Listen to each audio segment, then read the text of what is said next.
This episode of Scare You to Sleep is brought to you by Progressive Insurance. Do you ever find yourself playing the budgeting game? Shifting a little money here, a little there, and hoping it all works out? Well, with the Name Your Price tool from Progressive, you can be a better budgeter and potentially lower your insurance bill too. You tell Progressive what you want to pay for car insurance, and they'll help you find options within your budget. Try it today at Progressive.com. Progressive Casualty Insurance Company and Affiliates. Price and coverage match limited by state law. Not available in all states. You've heard the theories. You know the signs. But what if you encountered the first contact?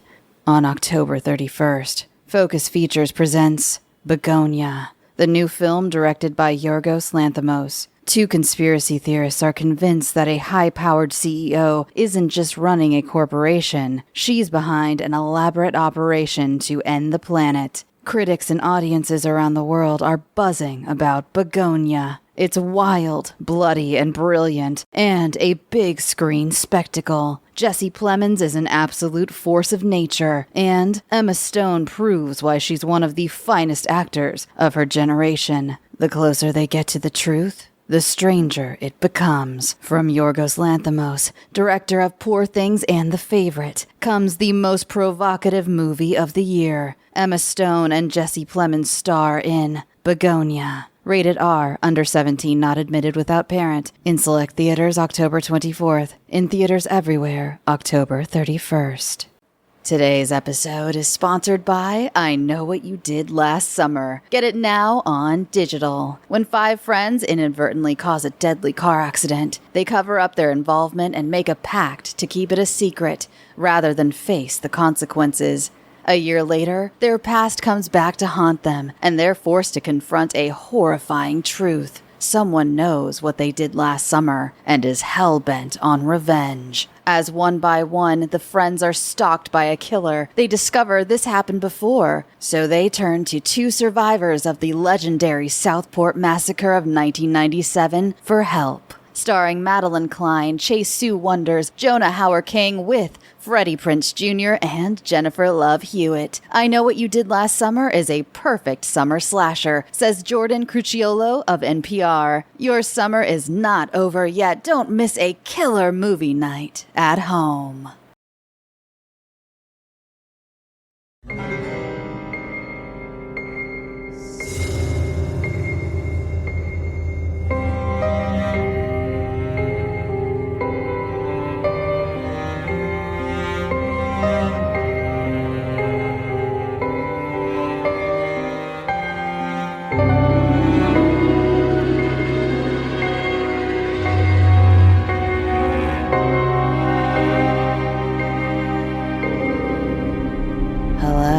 Welcome to Scare You to Sleep.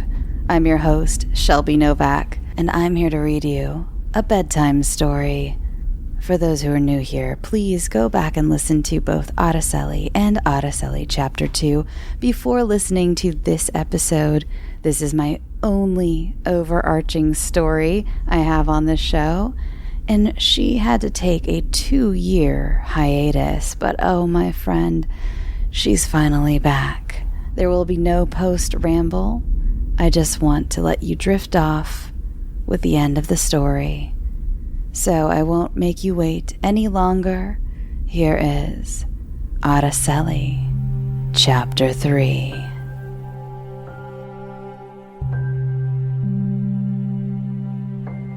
Brown and yellow leaves fell softly from the trees to the city sidewalk.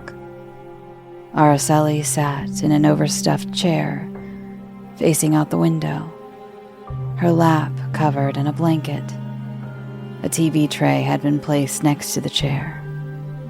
On it sat a bowl of coagulated oatmeal and dry toast, along with a cup of herbal tea, all cold after having sat there untouched for hours. It was all eventually replaced by another bowl, this one of tomato soup and half a tuna sandwich. A steaming mug of a different herbal tea joined the meal. The smell of chamomile lightly scented the air. Hours after all of that had gone cold, the tray was once again cleared away and restocked. A thick slice of pot roast, potatoes, carrots, and a freshly baked Parker House roll, all smothered in gravy. Just how Araceli preferred it.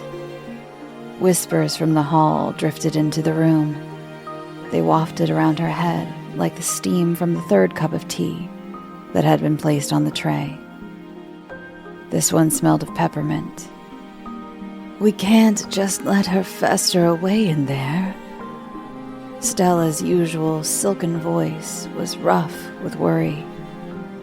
I know, but she'll come around. She just needs time." "Time, Doc? How long do we wait before we intervene?" Araceli adjusted in her chair to be able to hear them better, and in doing so, the chair shifted, causing one of the floorboards to give away her eavesdropping.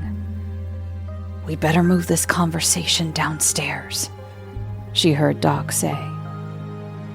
Then, her whole world was quiet again. It had been 2 years since the bus had last come. She had studied and trained and planned, but as she stood on the cold sidewalk, Stella and Doc waiting with thrifted coats and blankets, several coolers of food, all in anticipation that this wannabe warrior queen would go kick ass and bring home a whole busload of stolen children. As the night stretched on, they realized the bus wasn't coming. At the time, they wrote it off as a fluke, some sort of interdimensional miscalculation. If the real city buses ran late as often as they did, surely a paranormal one would also, from time to time. For good measure, Araceli checked the spot for a few nights after that, catching nothing but a chill. The next year was the same story. The three of them waiting on the stoop, bags of blankets and coats. Not so much food this time, but plenty of anxiety to go around. That year, Araceli stayed on the sidewalk until the sun rose over the high-rises downtown, staring in disbelief at the pothole-riddled city street. If it wasn't for the hefty reminder of her travels every time she looked in the mirror, she'd think she was crazy, that none of it had ever happened. She didn't even know how her family was doing since the twins' return. She was pretty sure that Stella kept tabs on them on social media. She'd tried to broach the subject with Ari a few times, but Ari always shut her down. She compartmentalized. If they were in danger ever again, she would help, and she knew she'd know somehow, but for now, they had to exist as memories. It scared and saddened her a little at how easy it truly was to lock them away to the deep recesses of her brain. Like all those electrical zaps hadn't just scarred over her skin, but also her ability to feel. Since then, Ari had been on autopilot, still going to her janitorial job, still working for Stella, but she was the ghost of what she once was. As if there weren't enough ghosts around already. Her damaged eye had retained its second sight, and in walked the transparent husk of a man who once lived there. He was a stout man in his 50s, dressed for perhaps the 1980s. He seemed to be busy shuffling invisible papers and digging through a briefcase that no longer existed. Ari turned away from him and looked back out the window and spotted, across the street, a line of preschoolers, all hanging onto the rings of a walking rope, flanked by several teachers. They were all, well, mostly all, wearing hats made of paper plates. all painted in splotches of black and orange and green. Oh, the hats are supposed to look like pumpkins, Ari thought, which meant it was almost time again. How did she not realize? She sat and watched the little ones toddle across the frame of the window and disappear from view. She felt a sharpness in her heart. Her breath caught in her throat, and she swore she felt echoes of lightning tingle under her skin. She had to keep trying. She had to find a way back. If the bus wasn't coming to her, she would find another way. There had to be another way. Ari got up from the overstuffed chair that was now molded to her body. She grabbed the tray of cold food and tea and started out the door of the room that had become her pit of sorrow. Cat litter and onion skins. Stella's voice sounded throughout the halls. It's always cat litter and onion skins. Is that some kind of new spell? Asked Araceli as she approached with her tray. Stella turned. A look of surprise passed over her face, which was quickly replaced with a satisfied warmth. No, just a daily annoyance. Onion skins float around like gossamer wings, and cat litter bounces as soon as it hits a hard surface. No matter how much I sweep and vacuum and mop, I still find bits of cat litter and onion skins. That is annoying. Yes, but Stella smiled lovingly at the floor. How I fear the day there may be no cat litter and onion skins for me to find. Ari shifted on her feet nervously, unsure of how to address her sudden appearance outside her room. I'm happy to see you've decided to rejoin the land of the living. Stella broke the awkward silence, though nothing about Stella was ever awkward. She was ever elegant, even when sweeping up onion skins and cat litter. I just think I want to try again. Just one more time. Ari's thumbnail scratched along the metal handle of the serving tray she held. Wow, your timing is impeccable, darling. I'll call Doc to tell him to head over. Stella happily exclaimed, then muttered to herself, I'll need to get the coats and the blankets. Were those in the hall closet or the guest closet? And maybe Doc can get some sandwiches. Ari felt as if she had short-circuited, but finally burst out, Head over. Now? She asked. Why, yes, my dear. It's Halloween. Today? Yes. Right now? Still, yes. Oh, that reminds me. We must gather your armor. Off she went down the stairs, abandoning the pile of cat litter and onion skins she had swept up in the hall.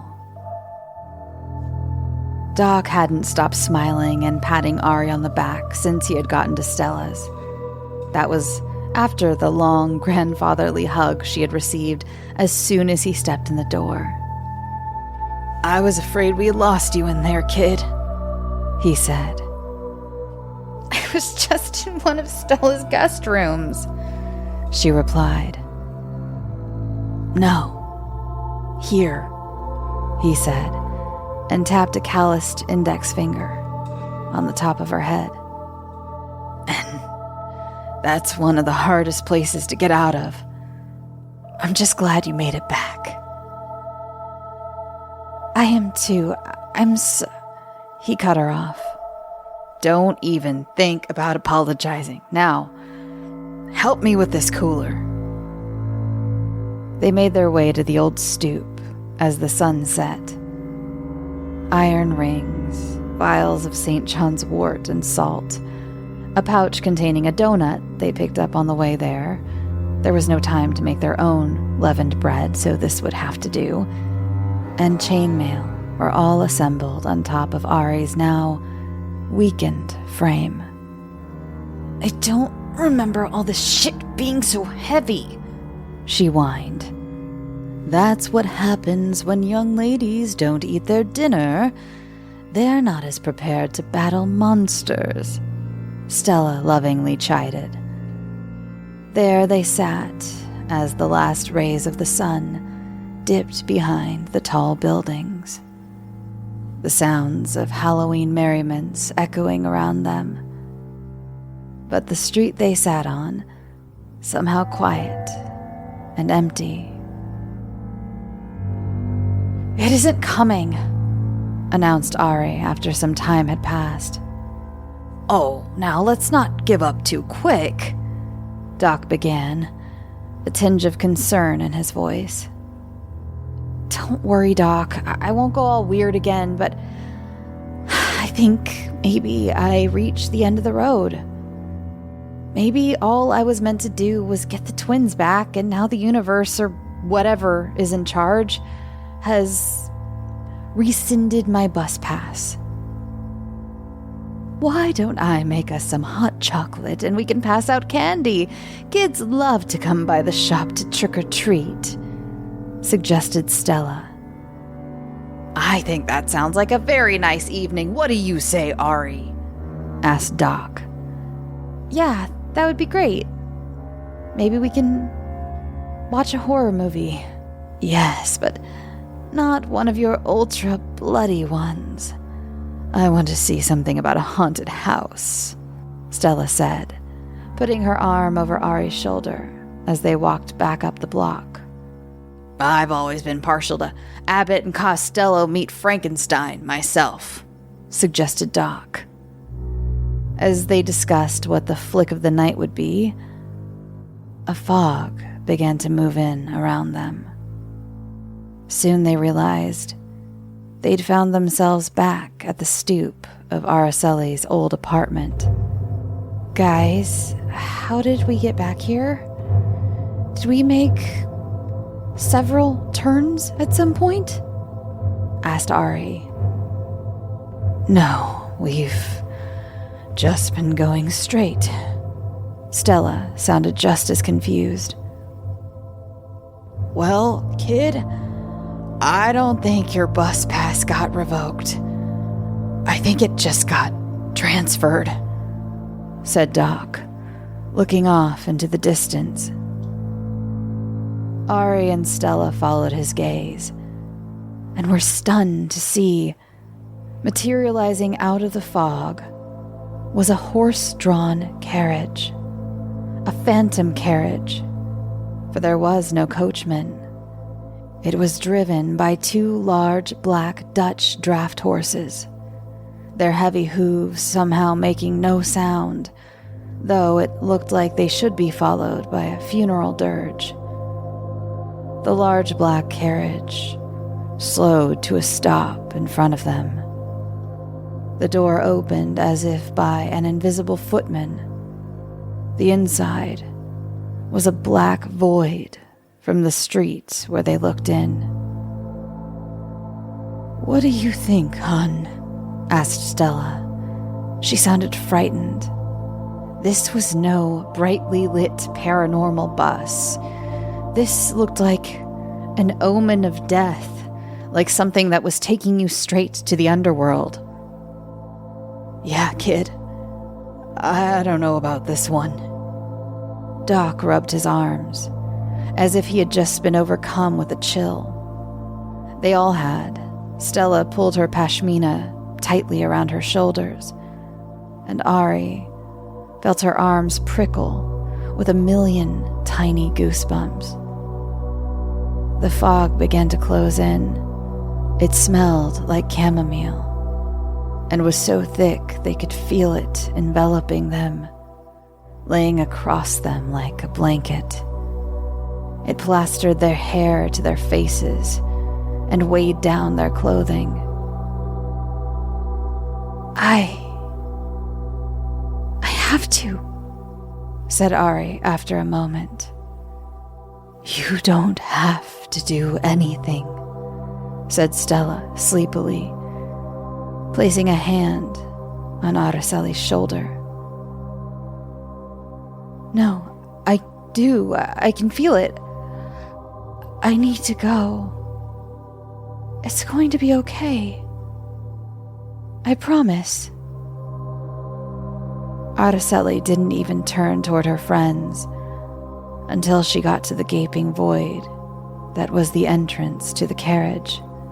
She turned back then and looked at their worried faces, both washed out in the moonlight. This time felt different. They all seemed to be under a sort of sleepy trance. Neither Doc or Stella moved to stop Araceli, and Araceli didn't give them the warm goodbye of her past trip. It was like they were moving in a dream. The air felt syrupy, and every movement felt strange.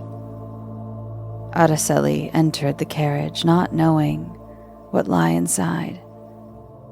As soon as she sat, the trance was gone, and she was fully awake. The carriage was already in full motion. She looked around. Out the windows, there was only fog. The inside was just as black and gray as the outside, but very plush and what seemed to be luxurious for its time. It didn't seem to be moving at the impossible speeds of the bus, and the ride was so short.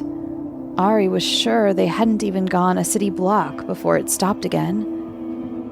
Maybe it realized it had picked up the wrong passenger, because this fancy ride sure didn't feel like it was meant for her.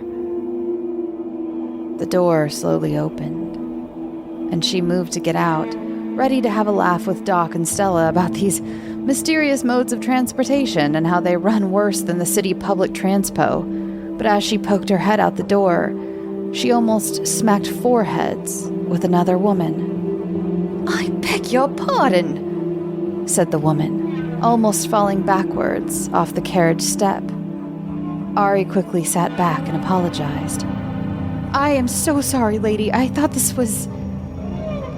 Ari looked past the woman out the door and saw that she was no longer on her own city street.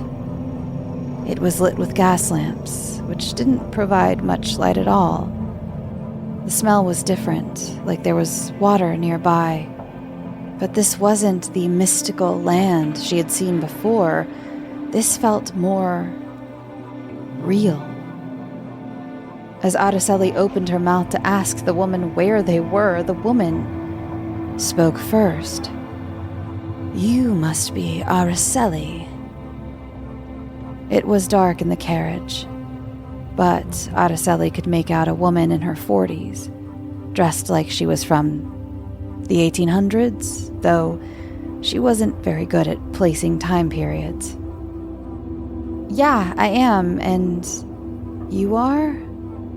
"My name is Edith Madgwick, and I think you are meant to help me find my husband." "Your husband? I'm sorry, who is your husband? Also, where are we?" "We're in London, of course." The woman seemed to look her up and down from the shadows. "Where did you come from? And why are you dressed so curiously?" "London? Oh, shit. So I'm from the United States, and I think you think I'm dressed weird. Well, to be fair, a lot of people think I dress weird, but I think you think I'm dressed weird because you're from a different time? A different time. It can't be. I think it can. For instance, I'm from the year 2025. When are you from? 2025, as in the year 2025, in the future. The woman was in disbelief. This episode of Scare You to Sleep is brought to you by Progressive Insurance. Do you ever find yourself playing the budgeting game? Shifting a little money here, a little there, and hoping it all works out? Well, with the Name Your Price tool from Progressive, you can be a better budgeter and potentially lower your insurance bill too. You tell Progressive what you want to pay for car insurance, and they'll help you find options within your budget. Try it today at progressive.com. Progressive Casualty Insurance Company and Affiliates. Price and coverage match limited by state law. Not available in all states. You've heard the theories. You know the signs. But what if you encountered the first contact? On October 31st, Focus Features presents Begonia, the new film directed by Yorgos Lanthimos. Two conspiracy theorists are convinced that a high-powered CEO isn't just running a corporation. She's behind an elaborate operation to end the planet. Critics and audiences around the world are buzzing about Begonia. It's wild, bloody, and brilliant, and a big screen spectacle. Jesse Plemons is an absolute force of nature, and Emma Stone proves why she's one of the finest actors of her generation. The closer they get to the truth, the stranger it becomes. From Yorgos Lanthimos, director of Poor Things and The Favorite, comes the most provocative movie of the year. Emma Stone and Jesse Plemons star in Begonia. Rated R, under 17, not admitted without parent. In select theaters, October 24th. In theaters everywhere, October 31st. Today's episode is sponsored by I Know What You Did Last Summer. Get it now on digital. When 5 friends inadvertently cause a deadly car accident, they cover up their involvement and make a pact to keep it a secret, rather than face the consequences. A year later, their past comes back to haunt them, and they're forced to confront a horrifying truth. Someone knows what they did last summer and is hell-bent on revenge. As one by one, the friends are stalked by a killer, they discover this happened before, so they turn to 2 survivors of the legendary Southport Massacre of 1997 for help. Starring Madeline Klein, Chase Sue Wonders, Jonah Hauer King with Freddie Prinze Jr. and Jennifer Love Hewitt. I Know What You Did Last Summer is a perfect summer slasher, says Jordan Cruciolo of NPR. Your summer is not over yet. Don't miss a killer movie night at home. Okay, so this must be your first rodeo when it comes to this paranormal stuff. Ari began to explain. He was right. It can be done, she said, not listening to a word Araceli was saying. Who was right about what? Ari asked. My husband, Victor. We're scientists. He and, well, I won't bore you with minutiae of it all, but he's convinced there are different worlds and that time isn't linear, and with these worlds and time and, well, he thinks they can be traveled between somehow. That's what he was working on when he went missing. Oh, said Ari. It was her turn to be in disbelief. My apologies. You asked a question. I am from the year 1895. I was told to meet you tonight by... Well, you see, my husband went missing 3 days ago, and I've been sleeping in the lab, hoping to be there if he comes back somehow through his machine. This morning I went out to run some errands, and when I came back, an elderly woman doing needlepoint was sitting there at my desk. I haven't the faintest how she got in there. I always lock everything up tight, but she told me when the carriage came to get inside and I would be meeting a young woman named Araceli. She said you could help me find my husband. Yeah, I think I know that lady, said Araceli. When I gained the wherewithal to ask her who she was and how she got in there, she simply vanished in front of my eyes. Yikes. That had to be weird, said Araceli empathetically.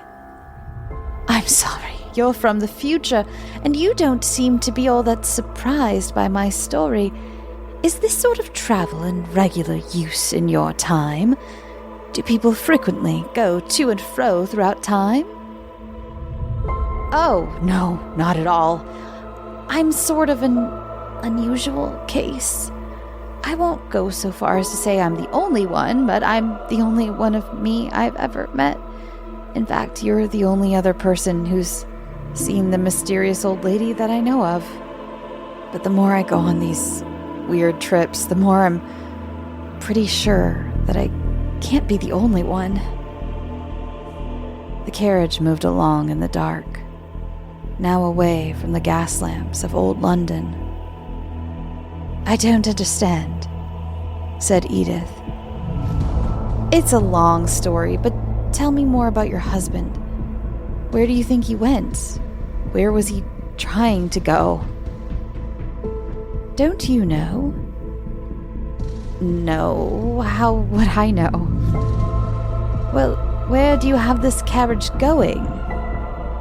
Oh, I don't. That's the other thing. I don't control any of this. I just sort of go along for the ride. And for me, it's only ever gone to one place, and have you ever saved anyone before? From wherever it is we're going?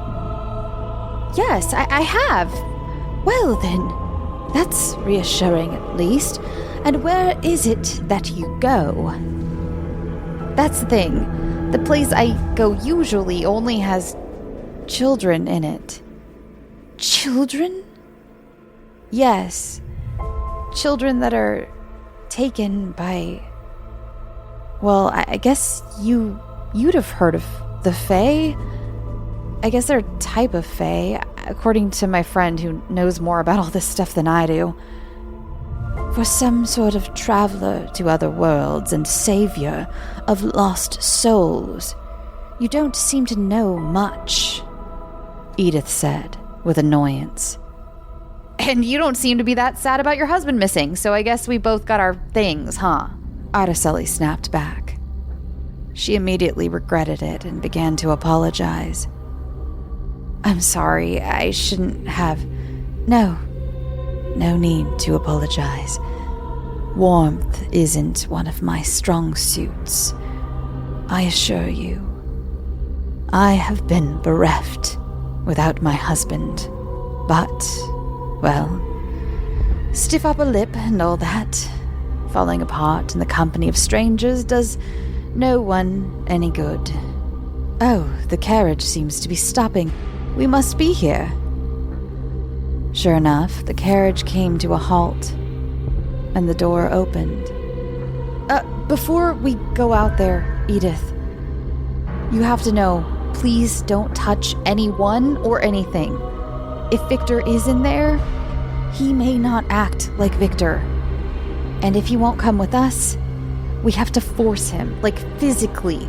But don't touch him. Let me. In fact, take this. Take all of this. In the confines of the small carriage, Araceli began to shed all of her gear and passed each piece, one by one, to Edith. Edith examined each piece briefly, but without question, she put on the rings, the chainmail, the vials, the bracelet of bells, and the pouch. Araceli could tell this woman of the past still didn't understand the ramifications of this journey. She was in the headspace that they were simply in a different time and had to pluck her husband from the audience of a chariot race in ancient Rome or a tavern in the Dark Ages. She had no idea they'd entered into a realm that they didn't belong in. Something not of Earth, something not human, even if it looked it. So when they stepped out of the carriage and into the road, at the gates of a cemetery, Edith turned to her with a bravery and hubris Araceli could hardly believe. "All right then, where to from here?" Edith asked, the carriage standing still just as the bus had. But this time, fog didn't immediately envelop it. "I don't know," Araceli said, looking around. This was not the land of the black-eyed children. This was just a road and a graveyard. "What do you mean you don't know? You said you've been here twice before." "This isn't where I've been. This looks like somewhere on Earth." "That's a good thing, isn't it? That means whatever all this is for isn't here to hurt us." Edith gestured to all of her newly gained accessories. "I have no idea. But the old woman, she said, the old woman isn't even supposed to be helping anyone. She's neutral. I don't know why she said I would help." As they stood at the entrance of what was becoming clearer was an abandoned cemetery, the gate broken and hanging off of one hinge, they heard a voice. "Araceli?" It was the voice of a man, strained like he was in pain. Edith and Araceli looked at each other. "Who is that?" she asked. "I have no idea." They looked out at the expanse of the cemetery, lit only by a full moon, seeing no other soul around. "Edith, I think we should go. Let's just get back in the carriage. I don't know what any of this is. I don't know where we are. I don't want to lose track of the carriage." "You can go back in. If it brought us here, that means Victor is here, and I'm going into that cemetery to look for him." Edith walked confidently past the gate, amongst the leaning and broken headstones. The place was surrounded by thick woods. An ancient weeping willow stood at its center. Ari hesitated, then followed her. She felt some sort of responsibility to this stranger from another time. She still didn't seem to understand the horrors, the literal soul-stealing terrors that they could be facing. In they went, and once again, Araceli heard her name. "Araceli!" There, laying against the trunk of the willow tree, was a man. He clutched his side. He was clearly injured. Edith stood over him. "Do you know him? Sir, are you hurt?" Ari stared at the man. She had never met any grown men here in this world. Only the old lady and a sea of black-eyed children, plus their leader. "Decimus?" asked Ari, confused. Decimus, who had stolen the twins. The one that had tried to gouge her eye out, who had given her all her scars. But this couldn't be him. What had once looked like a teenage street urchin now looked older, still pale, still gaunt, his hair longer, his voice lower, like some sort of Peter Pan spell had worn off, and he was now aging like a human. "The very same." His voice was strained. "You know this man?" asked Edith. Ari stood in disbelief. This couldn't be him. "Where are the children? Why do you look like this?" "Wouldn't you like to know?" he answered. A devilish grin stretched across his face. that trickster charm still intact through whatever it was that was happening. Ari was still immune to it. Edith was not. Please, can you help us? I'm looking for my husband, Victor. Have you seen him? Did a man come through here? I don't make it my business to care about what you do. But yes, in the time I've sat here against this tree like a fungus, I did. He went that way. Decimus pointed to the dark forest. Edith started in that direction, but Ari caught her arm. Don't listen to him. Don't listen to a thing he says. He tricks people to trap them. That's not true. I trap children. Her husband isn't a child. Plus, as you can see, I am out of commission at the moment. I'm not in the mood for tricks. Araceli, if he is out there, we must go. Please, we must go to him and bring him home. Edith tugged against Ari's grasp. What's out there in that forest? At least tell me that. Ari demanded of Decimus. Oh, you don't want to go out there. You think I'm bad? Well, there are things out there beyond your imagination. If you go out there, you probably won't come out. Well, she definitely won't. But you, Araceli, are always full of surprises. Ari didn't know what to do. Her head buzzed with questions. Why was Decimus here? Where were the children? Is this why the bus had stopped coming? Was Victor really in the forest? Why would a time traveler come here? She asked. This place sits on a vortex, a series of portals, something like that. Why would an old cemetery contain a series of portals? Edith was now interested in what Decimus had to say. I don't know. Ask the people who built the cemetery why they built it on a vortex.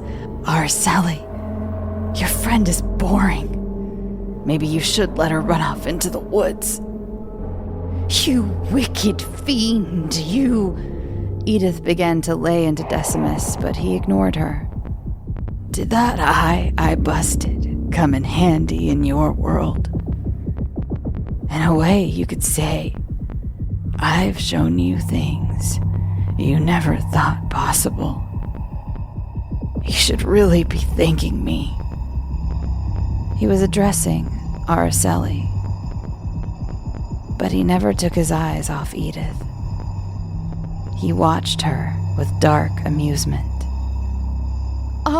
What is he talking about? Edith was frustrated and confused, and on the verge of tears. It was the most emotion Araceli had seen her show. And in turning to comfort Edith, she also followed Decimus's gaze. He hadn't been staring at Edith. He had been looking directly behind her. Ari gasped. A ghoulish figure stood behind Edith, with a neat mustache and small spectacles. Victor, Ari whispered. Victor? Edith twirled around with fervor, then paused. She looked left and right. She even looked right at him. Araceli, where's Victor? Did you see him?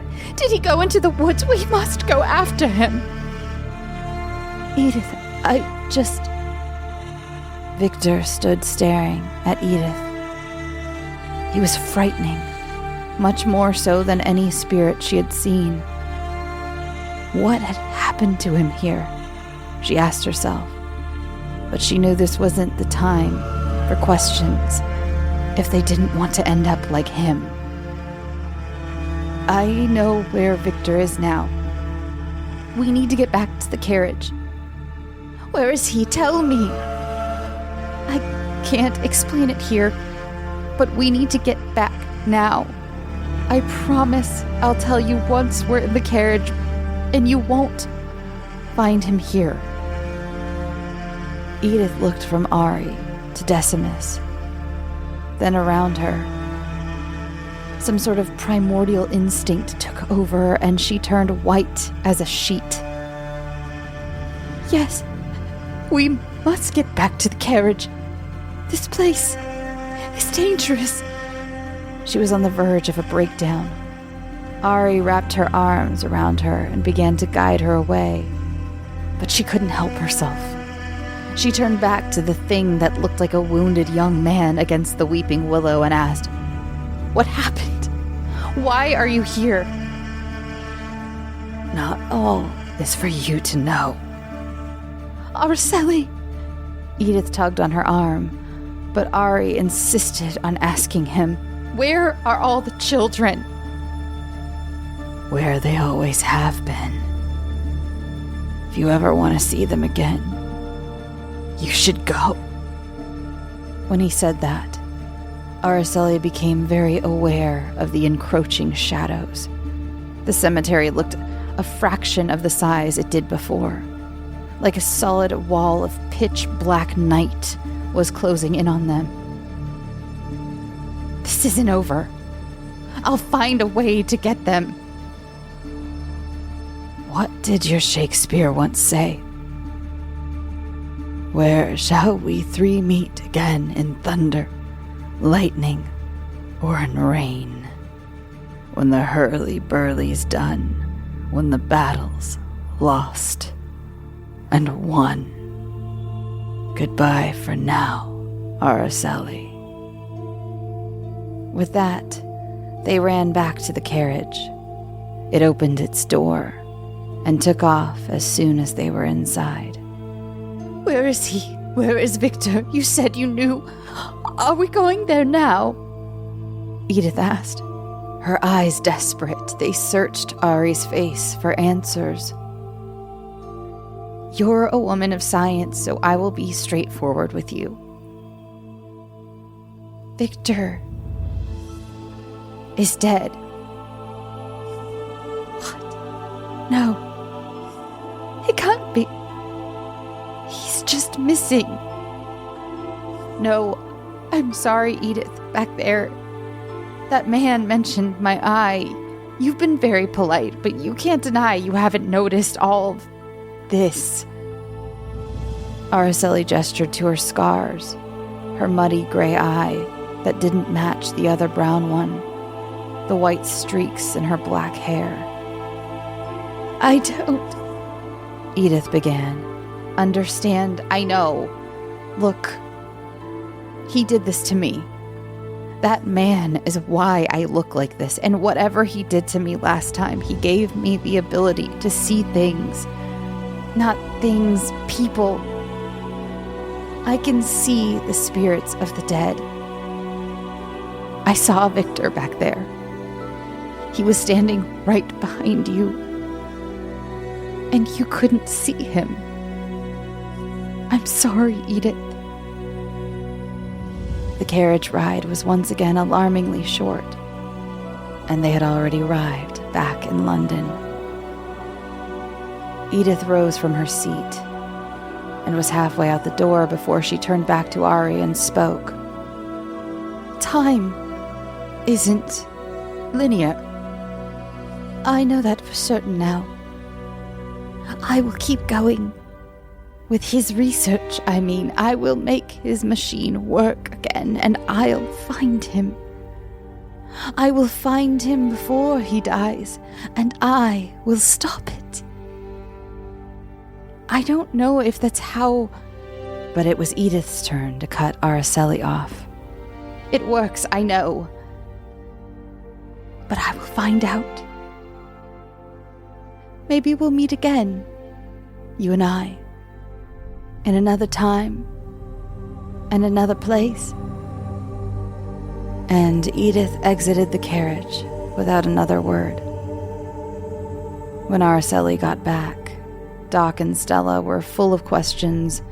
She told them the strange tale of the time travelers she met, about Decimus, about how So little had happened, but she felt once again forever changed, luckily with no additions to her collection of injuries.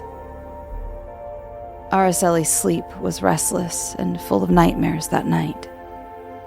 When Stella came barging in at the crack of dawn, she was exhausted, but grateful to be free of her horrible dreams.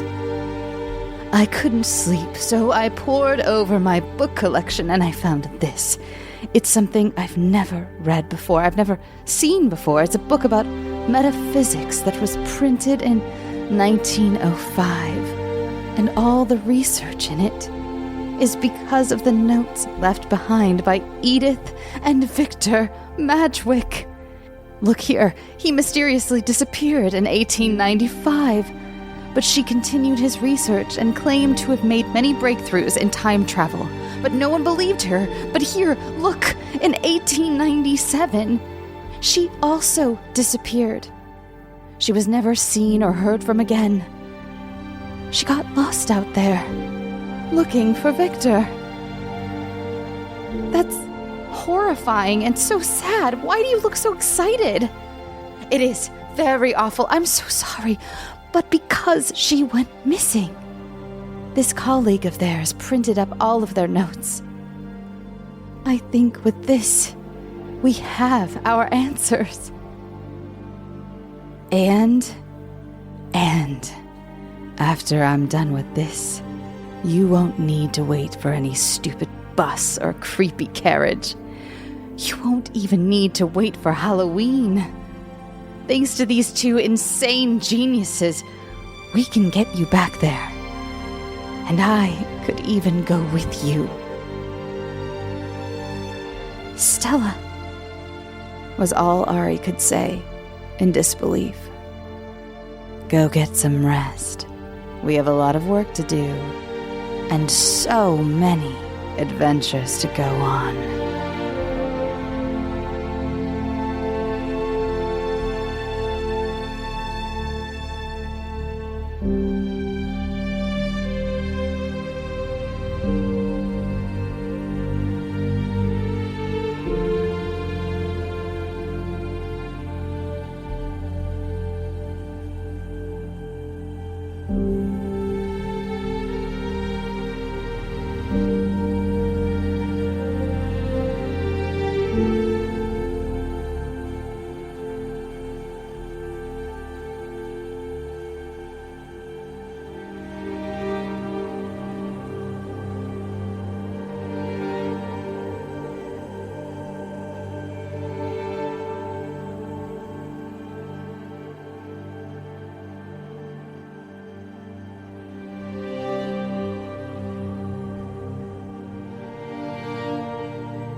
This episode of Scare You to Sleep is brought to you by Progressive Insurance.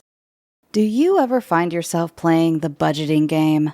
Shifting a little money here, a little there, and hoping it all works out? Well, with the Name Your Price tool from Progressive, you can be a better budgeter and potentially lower your insurance bill too. You tell Progressive what you want to pay for car insurance, and they'll help you find options within your budget. Try it today at Progressive.com. Progressive Casualty Insurance Company and Affiliates. Price and coverage match limited by state law. Not available in all states. Today's episode is sponsored by I Know What You Did Last Summer. Get it now on digital. When 5 friends inadvertently cause a deadly car accident, they cover up their involvement and make a pact to keep it a secret rather than face the consequences. A year later, their past comes back to haunt them, and they're forced to confront a horrifying truth. Someone knows what they did last summer and is hell-bent on revenge. As one by one, the friends are stalked by a killer, they discover this happened before, so they turn to 2 survivors of the legendary Southport Massacre of 1997 for help. starring Madeline Klein, Chase Sue Wonders, Jonah Hauer King with Freddie Prinze Jr. and Jennifer Love Hewitt. I Know What You Did Last Summer is a perfect summer slasher, says Jordan Cruciolo of NPR. Your summer is not over yet. Don't miss a killer movie night at home.